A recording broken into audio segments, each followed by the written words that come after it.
El tema de verificación formal, a mí, yo no tengo ni idea y tengo mucho interés, porque con lo que has contado antes no me queda claro aún del todo en qué consiste. ¿Nos lo puedes explicar? Pues básicamente hay dos tipos de como de herramientas, o no dos tipos, sino dos grandes áreas, ¿no? Una sería,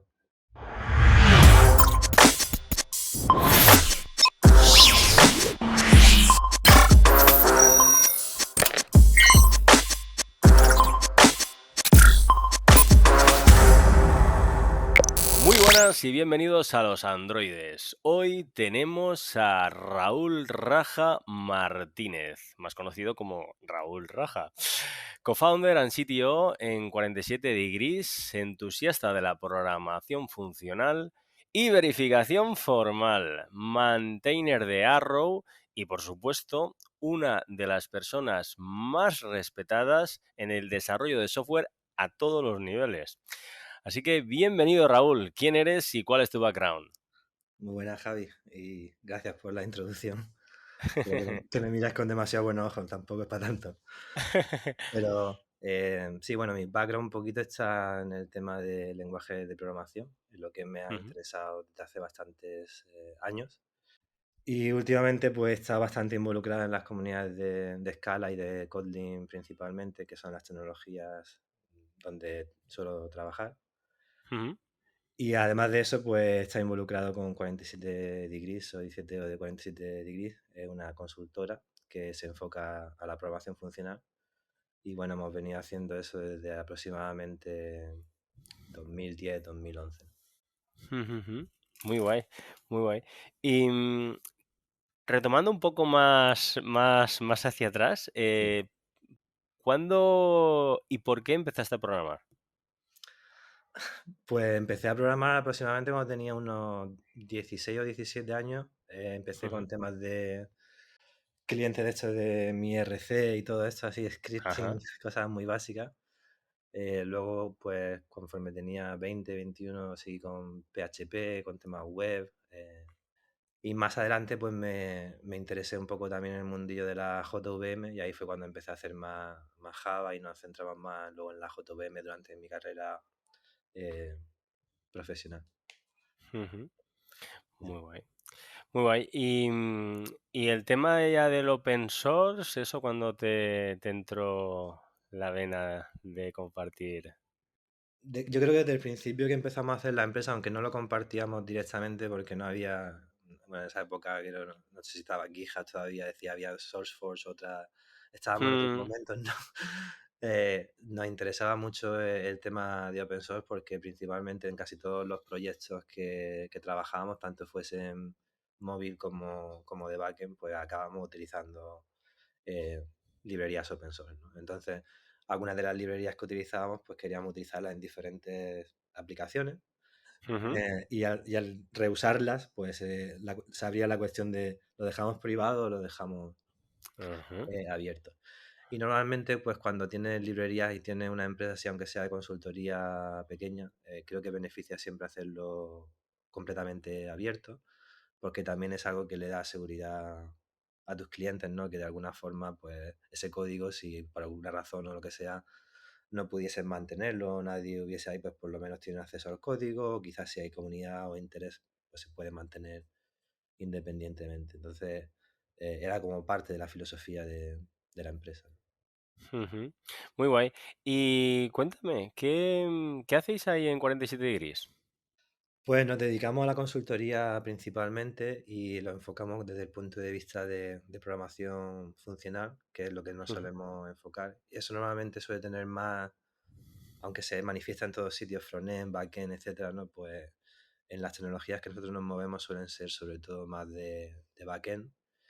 Y nos dedicamos, pues, tenemos como una motivación que sería hacer software seguro por un lado, ¿no? Y software ergonómico por el otro. Serían como las ujú, dos vertientes. Y la parte de la programación funcional toca un poco de las dos. Toca un poco del tema de ergonomía, en el sentido de que puedes programar con DSL o puedes eh, esconder la complejidad del mundo real detrás de soluciones funcionales que son de alto nivel, ¿no? Entonces, desde un punto de vista ergonómico. Y luego, desde el punto de vista de seguridad, tiene también esa noción de que las soluciones cuando son hechas con programación funcional dependen de funciones puras, que son predecibles, son testeables, etcétera, ¿no? Entonces, tiene un componente también de hacer el software más correcto que cuando no tienes esas consideraciones en cuenta. Ujú, Eh, Cogiendo esas dos ideas grandes, pues lo que hacemos es llevarlas a nuestros clientes, también a la comunidad, en lo que entendemos que debería cambiar desde el punto de vista del lenguaje o frameworks o formas de hacer las cosas más seguras. Y esa parte también de seguridad, pues está relacionada a lo que tú mencionabas antes de formal methods o verificación formal. ujú, Es una disciplina que se encarga de asegurarse que los programas, por descripción o especificación o contrato, pues son descritos de forma correcta.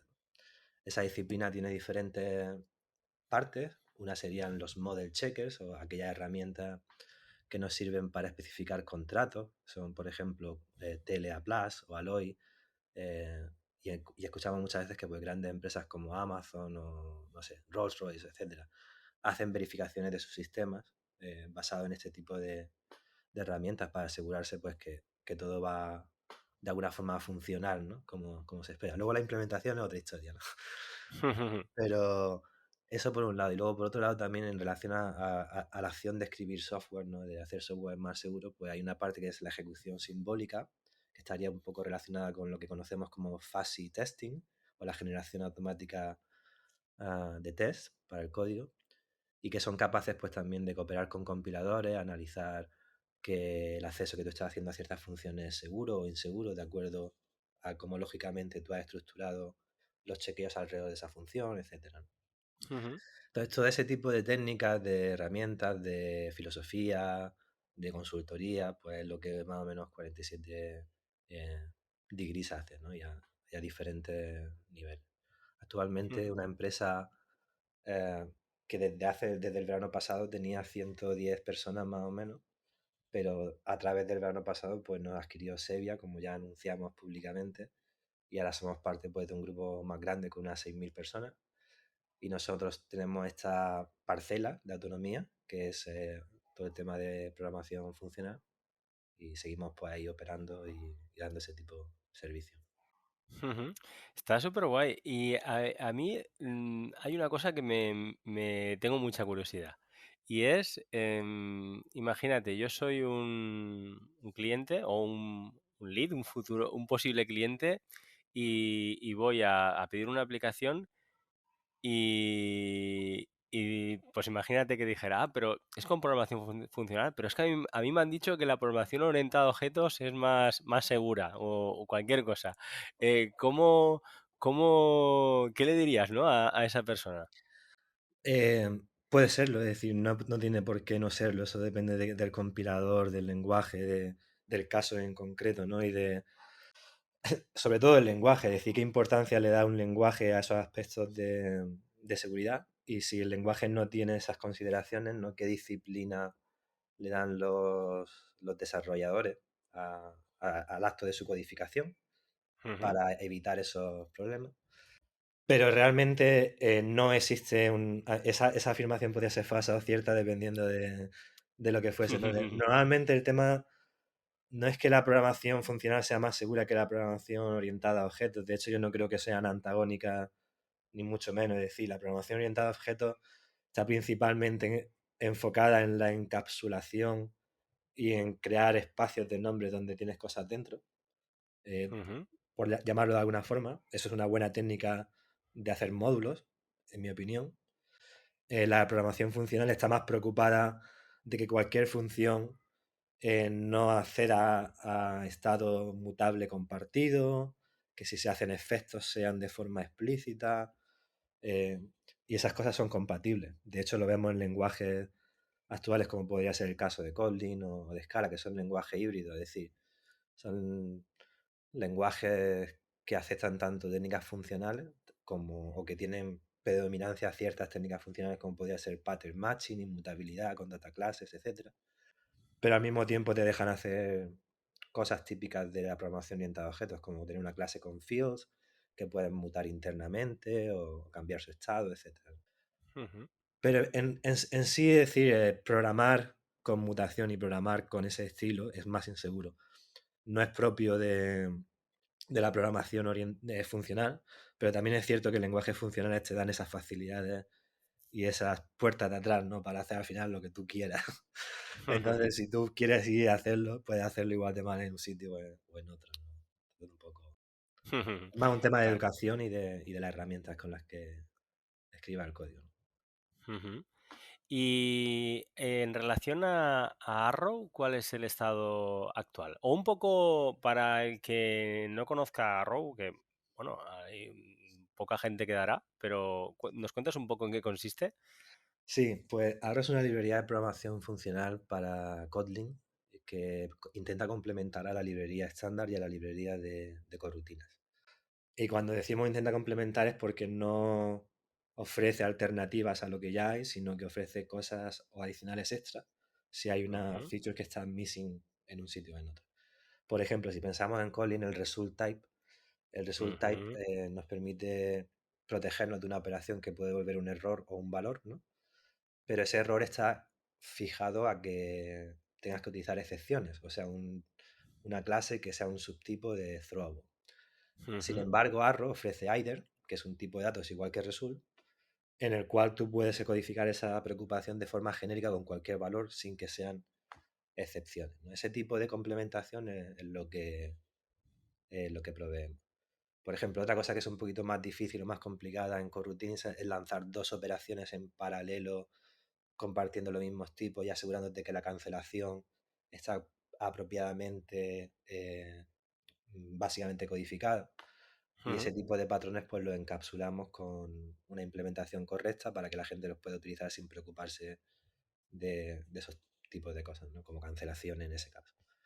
Y Arrow pues no empezó como eso, empezó como un grupo de colegas del Fine Cinnamon, que es sí, el sí, Slack sí. este que hay de la comunidad de Android.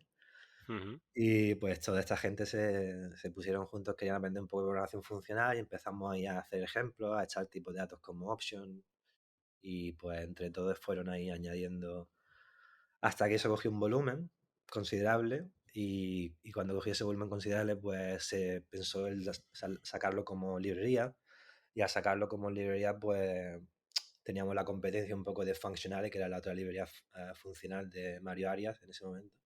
Y hablamos con él, y entonces lo que era categoría antes de Arrow y Functionale, pues mergearon en una librería que ahora es Arrow.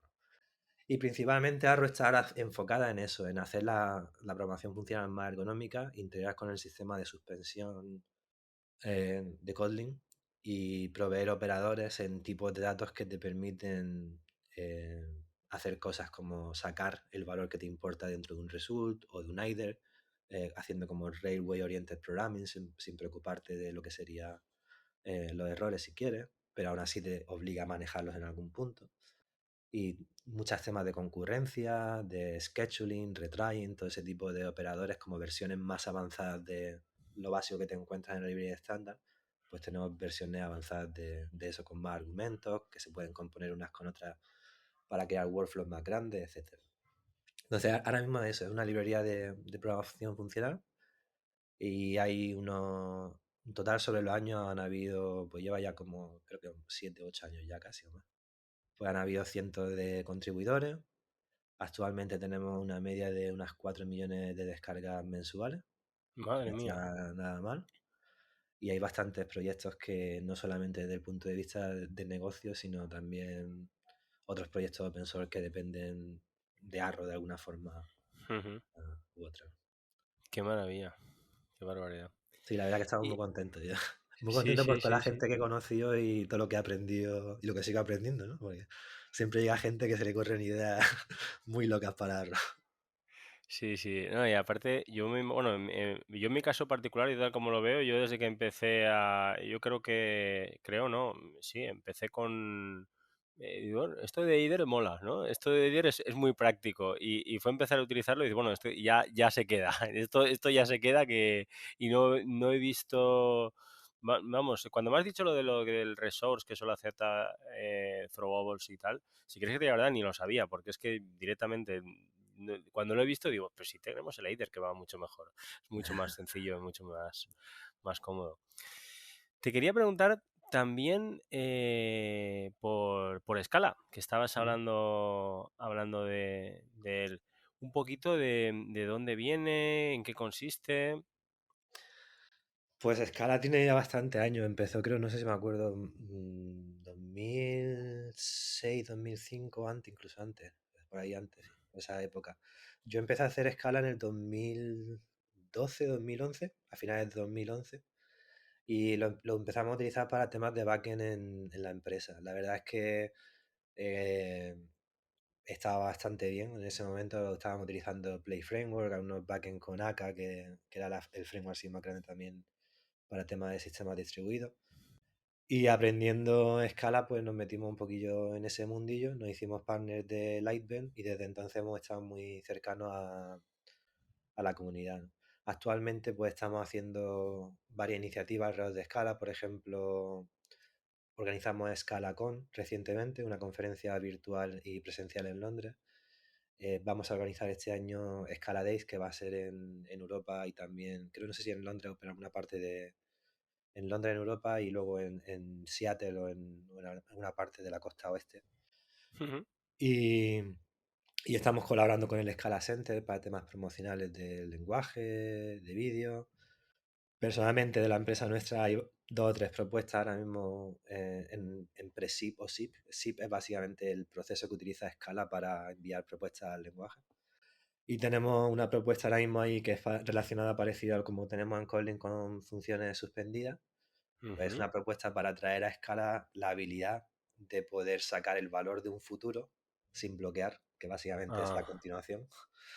Y entonces de esa forma pues tener sintaxis directa como tenemos en Kotlin, sin trabajar con cajas, ¿no? No sé si habrás hecho a lo mejor algo en Java en relación, por ejemplo, cuando utilizas eh, ReactiveX o Project Reactor o todos estos frameworks te dan un single o un mono, un observable, te dan como esta caja donde tienes que ir trabajando todo el tiempo, ¿no?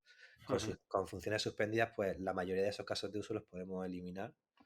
Y en el caso de Scala, pues nuestra intención es hacer también algo parecido. Aunque parece mentira, ujú, porque Scala es mucho, mucho más poderoso que Kotlin en cuanto a las locuras que puede hacer con el lenguaje, pero en este caso es ujú, una cosa que debería aprender en términos de simplicidad, como Kotlin ha implementado eso. ujú.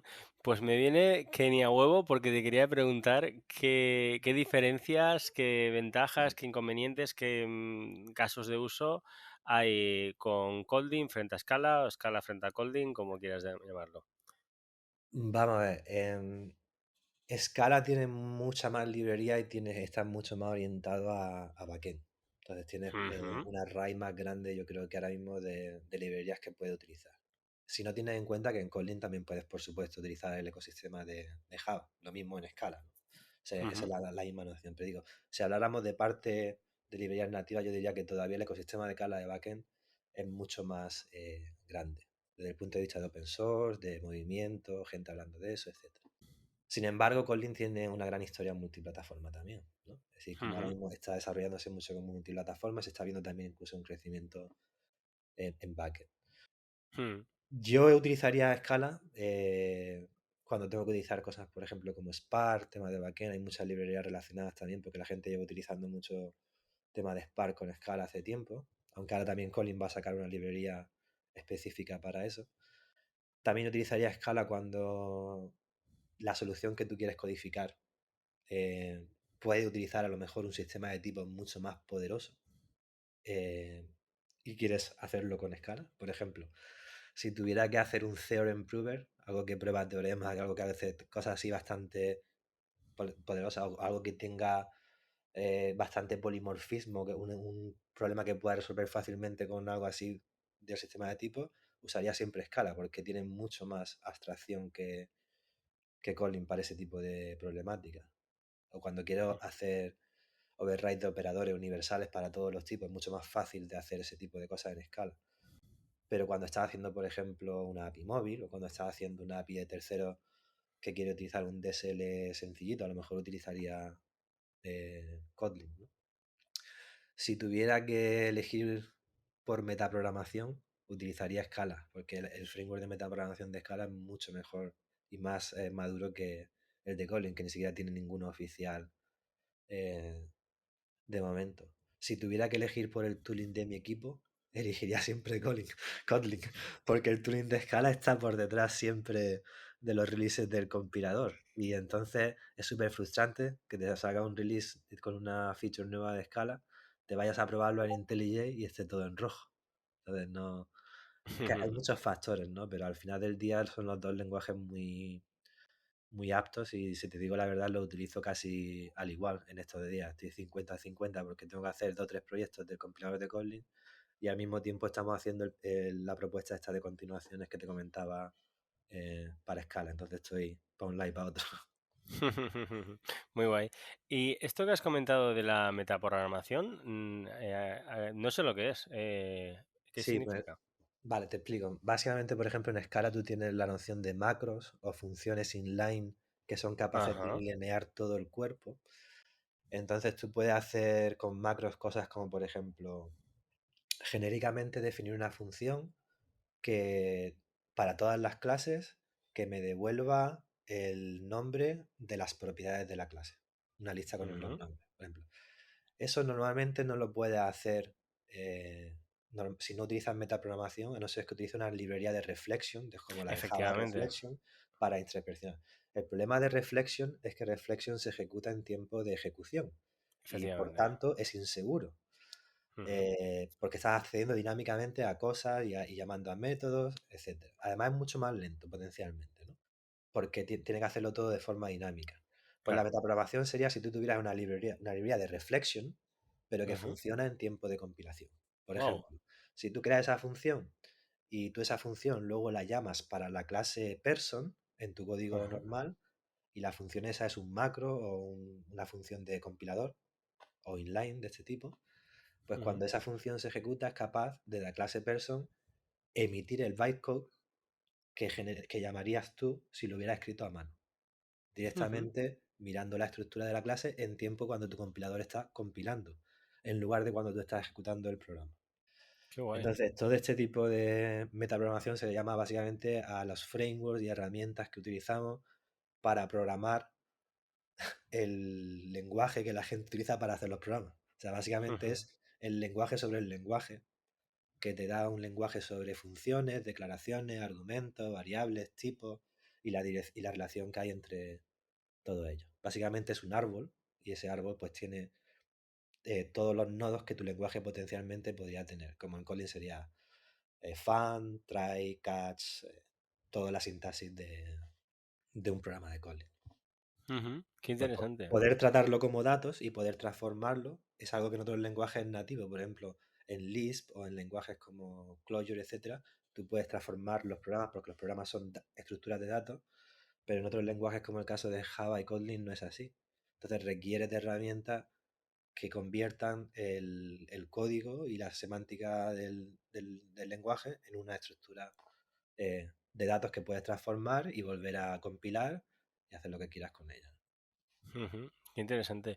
¿Y de Scala que es interoperable con algún programa, con algún lenguaje de programación tipo Java o tal? Porque es que yo de Sí, Scala no tengo ni idea, vamos. sí, Scala es un lenguaje de la JVM, pero le pasa Ah, parecido a Kotlin, que vale. tiene varios proyectos o targets. En Kotlin está más organizado porque en Kotlin tú tienes el proyecto multiplataforma y eso Ujú. envuelve pues Native, todas las diferentes plataformas, la JVM incluida, etcétera, ¿no? En Scala por defecto es JVM solo, pero luego hay dos proyectos Ujú. aparte, uno se llama Scala JS, que es un target para JavaScript, Ujú. y luego hay un target para nativo que, pues igual que Kotlin Native, puede compilar a LLVM o WebAssembly o alguno de los otros targets nativos que tú quieras. Entonces, toma un approach diferente al de Kotlin. Por ejemplo, en Kotlin no se suele emular la JDK de Java para poder usarla Ujú. en nativo. En partes de Scala JS, por ejemplo, hay cosas que son fuera del lenguaje de Scala, que son del ecosistema, emuladas para poder usarla tal cual. Pero sí, Scala principalmente, si lo haces desde el punto de vista de, si dijeras tú cuántos programas de Scala hay, si tuvieras que ver la distribución, pues pasa un poco con Kotlin, que el 99% son JVM de Ujú, momento. Entonces, todos esos programas que son JVM, por supuesto, pueden hablar con librerías de Java con ciertas peculiaridades. Si tú ujú, te fijas en Kotlin, por ejemplo, cuando tienes que irte de una lista de Kotlin a una lista de Java, tú no tienes que hacer ninguna conversión. Es todo parte como de la misma jerarquía, ¿no? En el ujú. caso de Scala es diferente. La librería estándar tiene una librería de colecciones que han desarrollado propia, con un diseño diferente a las de Java. Entonces luego aparte tienen otra librería de conversiones que tú tienes que decir tu Java Entiendo. en cada colección de Scala cuando quieres ir a Java. Entonces es un poquito más engorroso, Ya, ya, ya. pero es más explícito también, es decir, porque son Sí, implementaciones diferentes, ¿no? Pero bueno, sí tienen interoperabilidad con Java. Y en el caso de Scala Native, pues tiene interoperabilidad con C, como el caso de con C de o con Kotlin. librerías compiladas con LLVM, en el Ujú. caso de Kotlin Native también. Entonces, Scala sería interoperable con Java, Kotlin es interoperable con Java también, pero Scala y Kotlin serían interoperables, ¿no? Sí, ¿Sí? sí, ¿Sí? al final del día, cuando tú compilas, es decir, cuando tú haces un programa en Scala y te lo traes, incluso tú puedes llamar desde Java a Scala, que ya te explota la cabeza porque tienes que poner un montón de dólares y paranoias de la generación, porque no está Rollo como, preparado para eso, como, pero como JNI y cosas de esas que había que poner un montón de la firma sí, súper pero larga. no es como JNI, es más, por ejemplo, cuando una clase de Scala se compila, o cuando una Ujú. lambda en Scala se compila, eso se convierte en una clase anónima. Esa Vale, clase sí. anónima, ¿sabes? Hay una serie de sugaring ahí que ocurre. Entonces, cuando lo Ujú. consume desde Java, algunas de esas construcciones pueden parecer bastante alienígenas a lo que tú estás Ya, ya, acostumbrado. ya, ya. A ver, pero por poder llamar, puede. Y la razón es porque al final la librería estándar de Kotlin con la librería estándar de Scala, etcétera, no son más que otra librería. Y si lo tienes ya compilado, son todos jars. Entonces, al ser jars, ya no hay lenguaje, ya no hay Claro. nada, ya tiene las dependencias que tenga y ya está. Ahora, cuando lo tienes todo en el mismo proyecto, la otra pregunta es: ¿puedes tener un proyecto de Scala, Java y Kotlin todo en el mismo proyecto? También puedes. Puedes, pero igual no es recomendable, ¿no? Bueno, la gente con Java y Scala lo hace bastante a menudo y con Kotlin y Scala también. Por el tema Ajá. este de que Kotlin y Scala siempre se han recomendado como, aunque tú no hagas Kotlin y Scala, mételo para testing, que el lenguaje de testing es más fácil que el que te da Java o lo que sea. Eso era Ujú, como lo vendían antiguamente, ¿no? ujú. Y la verdad es que poder hacerse se puede hacer, pero vamos, ya cada uno con su tema. Muy guay, muy guay. Hostia, estoy aprendiendo, vamos, soy un montón de cosas, Raúl, está súper guay. Bueno, y seguro que los que están viendo y escuchando también, porque esto, bueno, se emite tanto en YouTube como por el podcast en audio. Por cierto, aprovecho que si estás viéndolo, tienes aquí un botón de suscribirte que va fenomenal para aprender todas estas cosas. Después te voy a preguntar sobre Haskell, pero para, para un poco algo más, digamos, más sencillito, porque tengo ya la cabeza de estar súper concentrado ahí, que vamos, que es que yo me acuerdo cuando digo, madre mía, Raúl Raja. Es que este tío sabe mucho, mucho, mucho, Ya, mucho, tío. mucho. Voy a flipar y estoy flipando. Bueno, perdón, te quería preguntar sobre alguna herramienta o algo que utilices en tu día a día para ser más productivo. Pues la verdad es que no utilizo ninguna herramienta especial para ser productivo. Principalmente utilizo IntelliJ, Visual Ujú, Studio Code y el terminal. Y poco más. La razón porque al final si estoy trabajando con compiler plugins y con movidas de este tipo, lo que estoy probando es lo que la gente suele utilizar también para programar, para ver cómo se comporta ahí, tener una experiencia más o menos parecida. Entonces no me gusta mucho desviarme en el entorno de desarrollo, ¿no? Tampoco me ujú. gusta desviarme porque al final trabajo en equipo muchas veces y cuando cada uno utiliza, por ejemplo, un editor diferente, configuración diferente, etcétera, pues Claro, es un rollo. más caótico, ¿no? Entonces me suelo adaptar a lo que haya, básicamente. Pero normalmente solo programas con IntelliJ o con Visual Studio Code. Mm. ¿Y cómo te las apañas para el tema de los shortcuts y demás entre uno y otro? Pues la mayoría de los shortcuts de IntelliJ, no la mayoría, pero los que considero así más importantes, como ir a símbolos, navegación, depurador y paranoia de este tipo así, pues Ujú. yo creo que la aprendí como hace 9 o 10 años. Y entonces, pues cada vez que me trae una versión nueva de IntelliJ me voy a key bindings del clásico de cómo era antiguamente y me la voy reseteando hacia atrás. Madre Pero, mía. pero sí que me sé básicamente el tema de key binding básico, pero tampoco le doy mucha importancia. La realidad es Mm, que cuando estoy haciendo un proyecto, el tiempo que paso haciendo el código es lo que menos tardo en hacer. Es decir, claro. lo que más tardo es dándole vuelta al coco a cómo lo voy a poner junto todo, ¿no? Entonces no me importa si tengo que coger el ratón y darle a un botón a hacer algo tampoco, ¿sabes? Mm, No es una cosa sí. que me preocupa. Mm. Bueno, te estoy diciendo, madre mía, pero una cosa, yo soy de los que tiene en el Mac, tengo puesto el control con command y el command con control, porque llegó un momento en el que ya me explotaba la cabeza porque yo soy muy de Linux y estaba por un lado por la mañana con Mac y por la tarde-noche con Linux y estaba... Vamos, y ya me lo cambié todo y tal. Y me acuerdo cuando yo empecé a programar Android con Eclipse, y cuando empecé con Android Studio era como, madre mía, qué caos, dónde están las cosas, hasta que se acostumbra uno. Así que muy, muy guay. Bueno, pues te estaba diciendo antes lo de Haskell. ¿Nos cuentas qué es Haskell? Bueno, yo no soy programador de Haskell. He hecho un poquito de Haskell y lo sigo utilizando a nivel usuario, no en proyectos en producción. Lo que he Ujú, aprendido de Haskell lo sé de Alejandro Serrano, la mayoría, lo cual ujú. te recomiendo que lo entrevistes y que te cuente un poco de su vida, lo que hace también. Muy bien. Alejandro trabaja conmigo en 47, gran persona, Ujú, gran compañero, gran amigo y ha escrito varios libros de Haskell y nosotros personalmente hemos utilizado Haskell internamente en 47 en un proyecto anterior y hemos también dado cursos de Haskell y hemos hecho un poco de consultoría de Haskell on the side.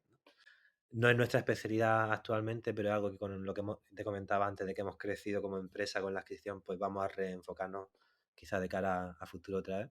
Pero básicamente Haskell es un lenguaje funcional, específicamente hecho con programación funcional en mente, ujú, eh, desde hace, que tiene ya bastante años, no sé, pero bastante años, no sé si desde el 80 y tantos, 90 por ahí. Y que empezó así como el diseño y la evolución de Haskell desde otros lenguajes. Viene de la familia de ML, que es otro tipo de lenguaje así también con ese estilo de sintaxis. Y básicamente pues tiene encapsulado esa noción de que es lazy, de que nada automáticamente se ejecuta si no, o se evalúa si no se accede. ujú, Tiene un sistema de tipo bastante poderoso que te ayuda a codificar funciones de las que te comentaba antes, bastante genéricas, polimórficas, etcétera. ujú. Eso se puede hacer bastante con Haskell. La gente lo utiliza mucho para hacer compiladores. Por ejemplo, lenguajes como Elm de frontend, no sé si te suena, No. o PureScript, todo este tipo de lenguajes son Ujú, normalmente se hacen con Haskell o tienen compiladores que la gente lo ha empezado, lo ha hecho en Haskell. Y la realidad es que es bastante académico también. Es decir, en la industria, si te vas a buscar, no encuentras muchos sitios donde se haga Haskell en la industria. Se hace mucho en la academia y cuando te lo encuentras en la ujú, industria se utiliza en casos de uso muy, muy concretos.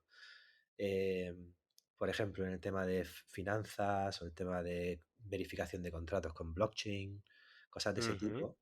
Para ese tipo de cosas, pues sí lo ves por ahí, ¿no? Pero no es, por ejemplo, un lenguaje que nunca utilizarías para hacer algo en Android. O quizá para hacer un backend, por supuesto, sí, ¿no?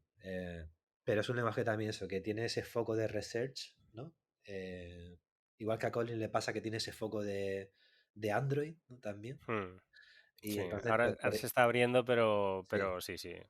Entonces, pues a Haskell le pasa un poco igual, pero aún así es mucho más académico, no está promocionado por una empresa en sí, sino que sí hay consultoras alrededor de Haskell, pero en sí viene mucho del research que ocurre sobre todo en la parte de Europa, de Edinburgh y toda esa zona de Glasgow, toda esa universidad.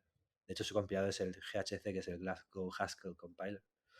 Ujú. Entonces, tiene este background que es un poquito diferente a, digamos, por ejemplo, Kotlin, ¿no? Que está desarrollado por JetBrains. Haskell le pasa un poco como a Scala, en diferente medida. Scala sí tiene también un background académico. Está desarrollado originalmente por Martin Odesky en Lausanne y PFL. Ujú. Muy guay. Y vale, una otra pregunta que te quería hacer que le suelo hacer si no a todo el mundo, a casi todo el mundo. Y es algo que te hayas comprado de 100 euros o no 100 euros durante el último año que digas, ¡buah! Esto me ha cambiado la vida. Hombre, no me ha cambiado la vida, pero me he gastado 50 pavos en un Steam Deck, que está bastante guapo. Ah, muy guay. ¿Y qué uso le das? Pues eso, en plan rollo, cuando me voy a la cama 10 minutos antes, me echo una partida a Session o al Skater Excel, un juego de skate o lo que sea, y luego aquí, pues, cuando estoy aburrido, a lo mejor después de comer media hora, me echo una partida de Cyberpunk. Y echando partidillas durante el día. Muy Pero guay, la verdad es muy que guay. está bastante guay para no tener que ir cargando con la consola y te lo llevas. Claro, claro. La verdad es que yo no soy mucho de juegos y tal, pero precisamente de esto tengo entendido, no tengo ni idea, ¿eh? Pero tengo entendido que incluso vale para muchísimas cosas más, que se puede utilizar para todo tipo de cosas, no solo para jugar, sino como un PC o algo así. Sí, es básicamente un PC en tus manos. Qué guay, Lo qué puedes guay, hackear también, le puedes hacer lo que quieras. muy guay. Vale. No lo tenía apuntado, pero te quería preguntar por ¿qué piensas del testing? Del testing. Hmm. eh, Una pregunta abstracta. ¿Qué test? Abstracta donde las haya. Del testing pienso que es necesario. Ujú, Del testing dogmático como TDD o cualquier ujú, metodología tal, pienso que es una metodología, es decir, lo quieres lo haces, si no, ujú, no creo que tenga que ser un dogma, ¿no? El testing es impreciso de todas formas, es decir, cuando escribimos varias formas de escribir test, ¿no? Por ejemplo, una forma de escribir test sería he escrito mi clase con esta serie de propiedades, pues ahora me voy a escribir un test con un poco de datos de ejemplo que se me ha ocurrido en mi cabeza. El problema principal de ese tipo de testing es que normalmente cuando tú estás probando eso, esos datos de ejemplo que tienen cierto tipo, esos ujú, tipos tienen mucho más habitantes de lo que tú estás contemplando. Entonces normalmente tú te enfocas en una serie de rangos de valores predecibles y la función en su input, en su tipo, pues va a coger muchísimos más valores potencialmente que eso. Por ejemplo, si yo te hago la ujú. pregunta esta, Gaby, dime si la función que te voy a describir a continuación es segura. Una función que toma dos argumentos de tipo entero y los suma y devuelve otro entero. ¿Esa función es segura? ¿Esa función es segura? ¿Por qué tendría que serlo? Te pregunto, ¿llamar a esa función tiene algún problema? Por ejemplo, si la Mm, función fuese se acaba el mundo o algo así, o holocausto, no quiero llamarla, ¿no? Porque a lo mejor pasa algo, ¿no? Pero la Sí, función esta la que estoy escribiendo básicamente es int plus, ¿no? El add del int. ¿Esa función es sí. segura? Pues no, depende del lenguaje y de las circunstancias de tu programa. Si, por Ajá. ejemplo, a esa función tú le pasas como argumento integer max o max int, Ah, ya te te sigo. va a dar un overflow Sí. al sumarle y se te va a ir por la parte negativa. Y ciertas operaciones aritméticas van a tener propiedades parecidas. Entonces, es tan segura como que tú hayas entendido el problema y como estés testando con todos esos valores, tus asunciones de lo que esperas, etcétera, ¿no? Entonces, por eso te digo que, aunque tú escribieras con esa función que acabamos de hablar, un test más exhaustivo sería un test de propiedad, ¿no? Entonces, tú lo que estás es denotando una ley sobre esa propiedad. Eh, para todos los A's y B's, cuando son sumados, tendría que ser positivo. A lo Ujú, mejor ahí ya hay un problema, porque si lo otro da una vuelta hacia atrás, la ley está testeando todo ese rango de casos. Y ese test de propiedad potencialmente incluiría valores que están en esos extremos, como el max-in, el min-in, el 0, -1, los que suelen ser problemáticos, ¿no? En claro. acceso.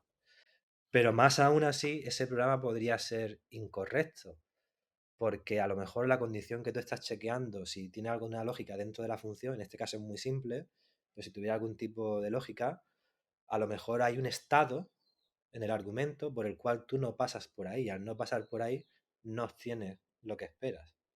Y aunque tú hagas test de propiedad, va a ser muy difícil que tú hagas ese mismo estado repetido, ¿no? Por Ujú, ejemplo, si el estado fuese un password, el test de propiedad ujú, no va a ser capaz de generar un password tal cual ujú, mache lo que tú has dicho ahí.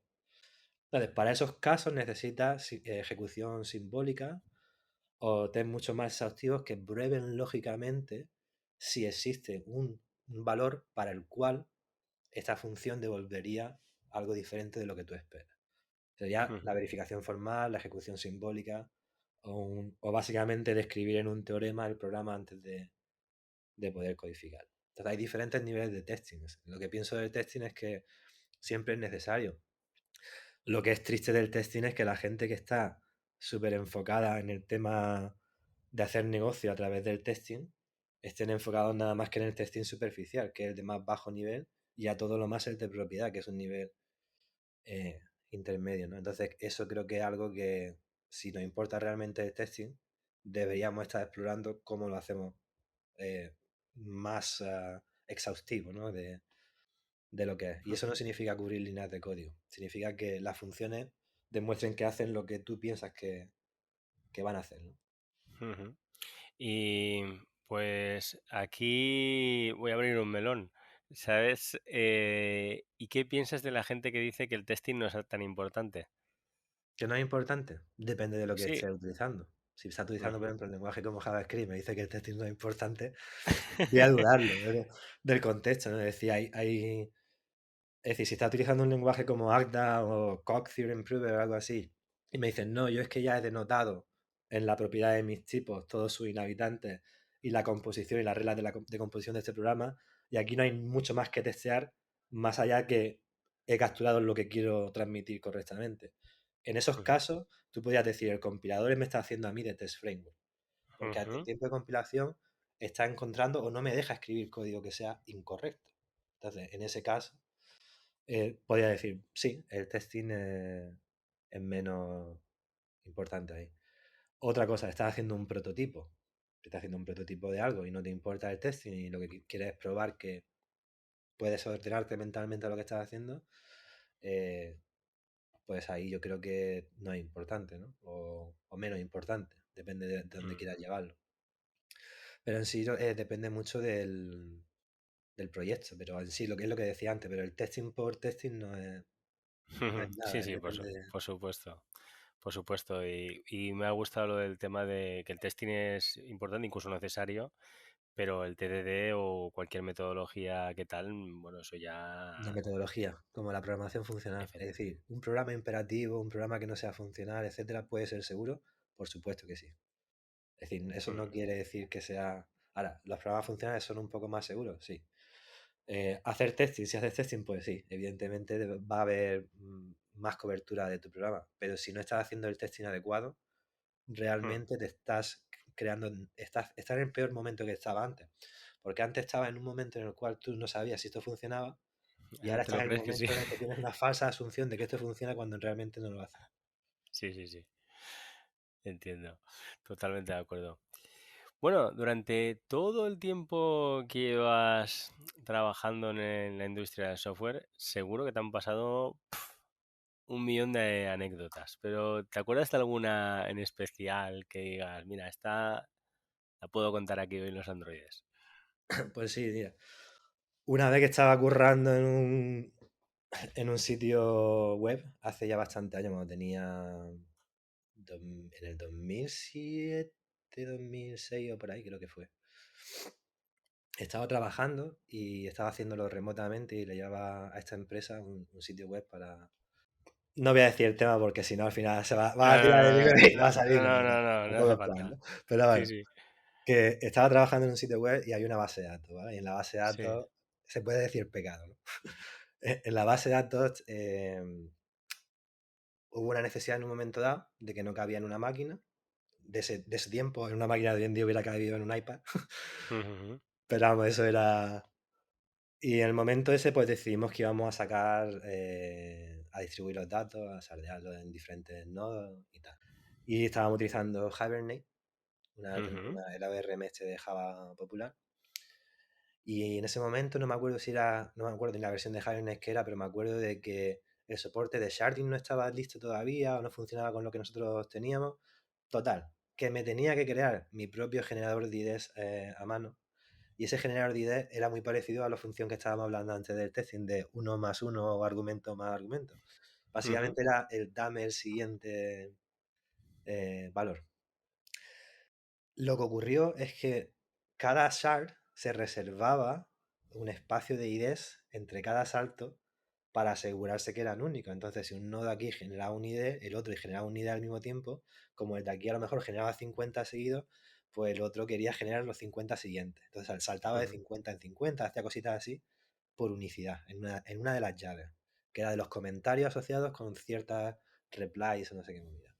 Ujú. Y cometí ese error, cometí el error que por error, por no entender en ese momento cuál era el overflow de un entero, de un long, no recuerdo cómo ocurrió, no, creo que fueron con un long, pero a no entender el overflow y la combinación de ese overflow con la función de generación, en un momento dado eh, empecé a generar IDs negativos y la base de Ah, datos le daba igual y lo empezó a asignar. Pero es que en un momento dado, cuando llegó del negativo al cero y volvió a pasar hacia el positivo, se puso a generar IDs positivos de también. nuevo.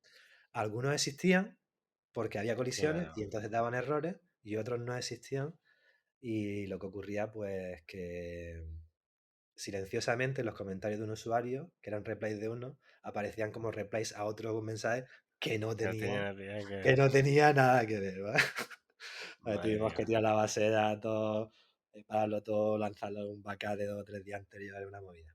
Porque nos dimos Madre cuenta mía. hasta más tiempo de que había pasado eso, ¿sabes? Y arreglar cosas manualmente. Semana de trabajo.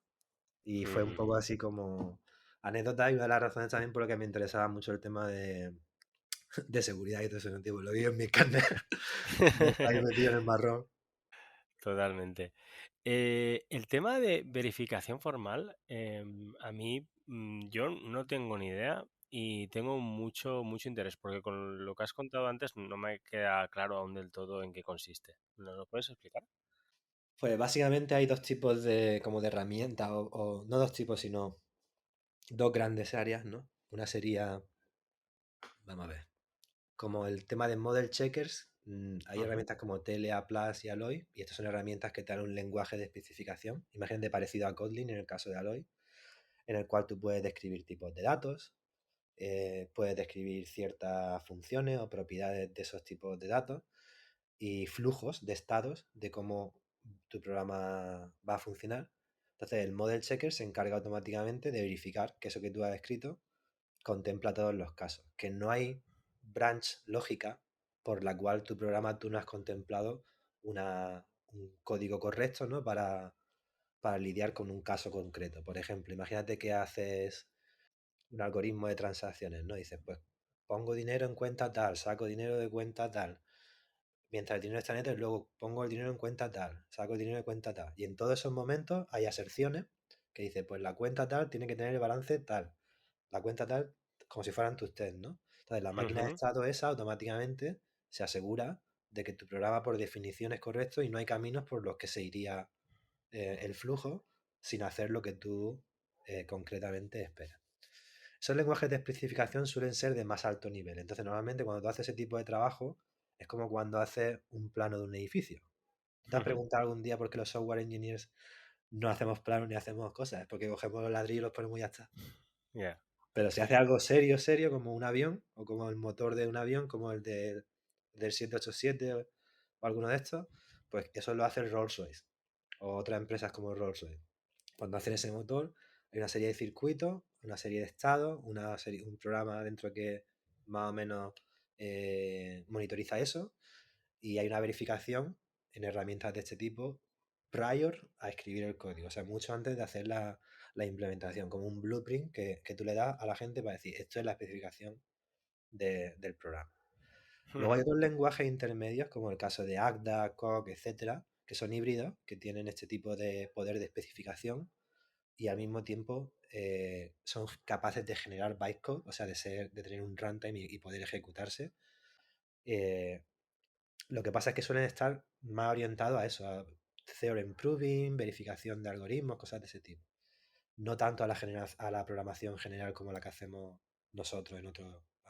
Y luego, por otro lado, tiene herramientas que son como analizadores o que están cerca de los compiladores.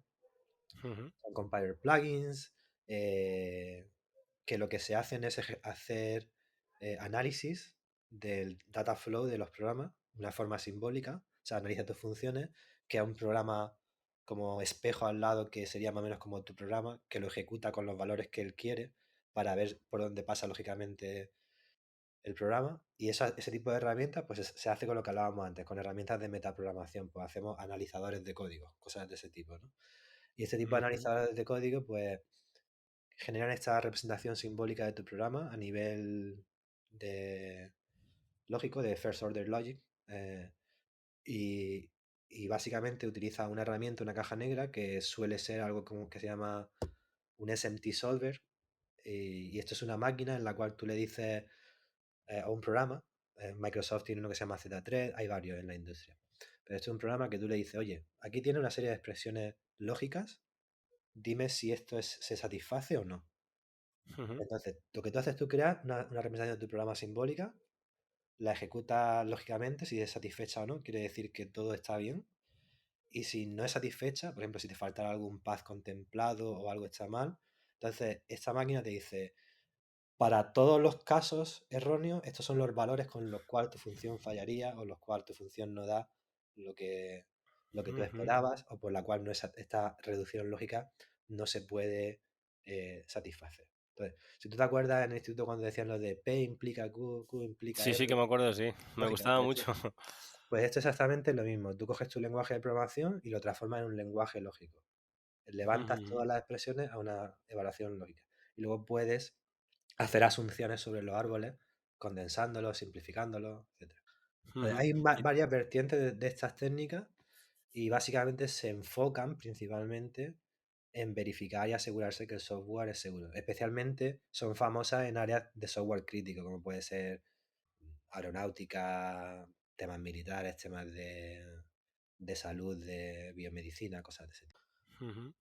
Y si yo es que de todo este tema no conocía nada, y de esto podría haber alguna relación, alguna similitud, por ejemplo, con los WEN, que ahora ya son exhaustivos en Kotlin y que no te permite, si tú, por ejemplo, en tiempo de compilación, tú haces una silid class con diferentes objects, data classes o lo que sea, y que hasta que no le pasas todos los casos posibles, toda esa lógica no te compila. ¿Tiene cierta relación Sí, con esto?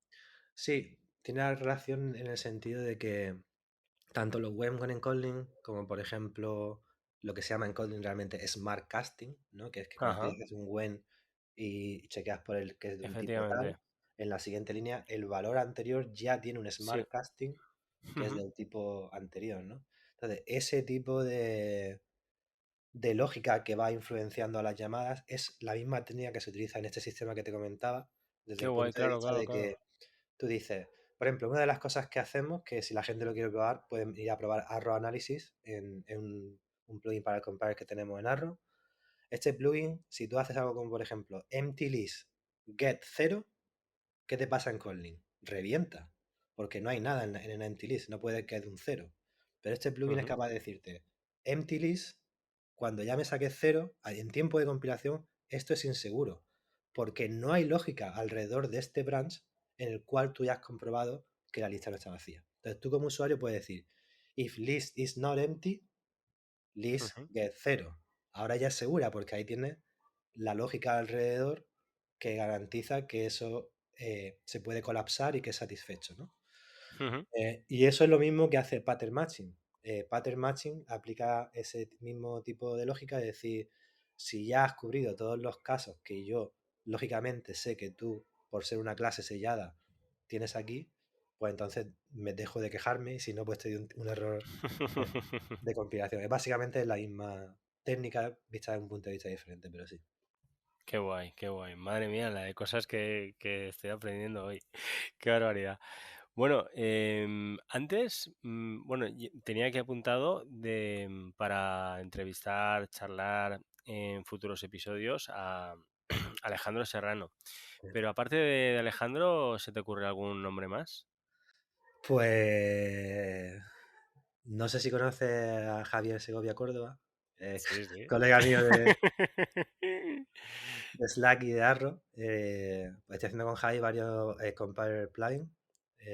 Uno de ellos que estamos haciendo es básicamente, estamos empezando a diseñar ahora mismo una forma de hacer metaprogramación con Arrow y Ujú, con el compiler plugin. Previamente teníamos lo que era Arrow Meta, que es una librería para el compilador, pero ahora estamos diseñando una forma para que la gente pueda tener lo que se podían ser como funciones macro o funciones de compilador que te ujú, permiten hacer eso que te comentaba antes. Te permiten ejecutar una función que se va a ejecutar en tiempo de compilación sobre tu código y lo va a transformar en algo en lo que tú quieras, ¿no? Es uno de ujú, los plugins que estamos haciendo. Y el otro que estábamos haciendo es un plugin de inyección de dependencia en tiempo de compilación, que Javi en principio también tenía interés porque cómo se utiliza el tema de inyección de dependencia en Android, etcétera. Entonces hemos hecho un plugin que está basado en context receivers, en la nueva feature que ajá. viene en Kotlin. Sí. Te permite declarar todas tus dependencias son context receiver por todo el código, no tienes que preocuparte sobre la forma en la que tú dices que usa la dependencia. Y si luego tienes una función como main o como el Android onCreate o cualquiera de estas que donde potencialmente es donde tú ensamblas tu grafo de dependencia, pues esa Ujú, automáticamente le pones una anotación y el plugin de todos los providers que tú has declarado donde tú quieras, igual que haces en Dagger y en otros sistemas, te lo mete automáticamente en tiempo de compilación. Entonces no requiere un runtime como en el caso de Coin o otra framework, no genera ujú. código como en el caso de Dagger tampoco, lo que hace es instrumentar el código de las funciones en sí misma para generar funciones que no necesitan las dependencias. Entonces no necesitas ningún tipo de llamada ni operación especial, simplemente usas context receiver y donde hayas un with, el with ya te lo puedes quitar y nada más que hacer resolve en la anotación y funciona. Es uno de los plugins que estamos haciendo y Javi, pues a lo mejor cosas de esas y de Android seguro que tiene más que contarte que yo, porque yo de Android poco. Guay, guay, guay, guay. Vale, lo tengo ya aquí anotado. Javi, estás, estás nominado. Muy bien, muy bien. Vale, pues ya estamos llegando a la recta final, pero antes hemos estado, bueno, hemos estado hablando del Raúl del pasado, el Raúl del presente. ¿Qué hay del Raúl del futuro? Pues ahora mismo en esta etapa, de cara a futuro, lo que estoy viendo es me estoy enfocando bastante después de la adquisición en la empresa, en cómo vamos a crecer en Ujú, diferentes lenguajes, en diferentes áreas. Como te comentaba antes, pues quizá hemos hecho Haskell en el pasado, queremos quizás traerlo en el futuro ahora también. Vamos a seguir creciendo en Kotlin, en Scala, también en Java, también vamos a hacer algo de Clojure, puede ser. Vamos a crecer en Rust. Entonces hay una serie de lenguajes que me interesa ahora también adentrarme, indagar un poquito más esas comunidades, ver lo que se está haciendo en los compiladores. Y, y la verdad es que poco más, tío. Día a hombre, día. es bastante, es bastante, es bastante.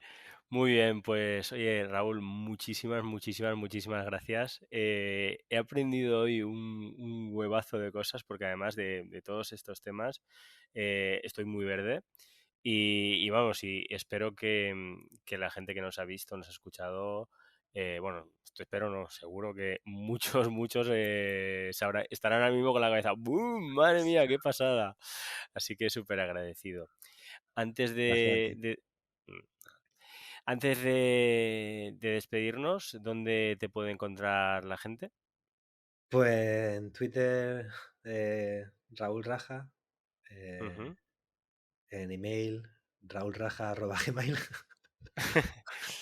Es fácil. Y si estáis por Cádiz, pues bueno, en el Kotlin Slack, por supuesto, también, en el Find Cinnamon Slack, cualquier Ujú. sitio. Me dais un toque si venís por Cádiz, por lo que sea, y alguien quiere echarse una cervecita, un cigarrito, lo que sea, pues aquí estamos.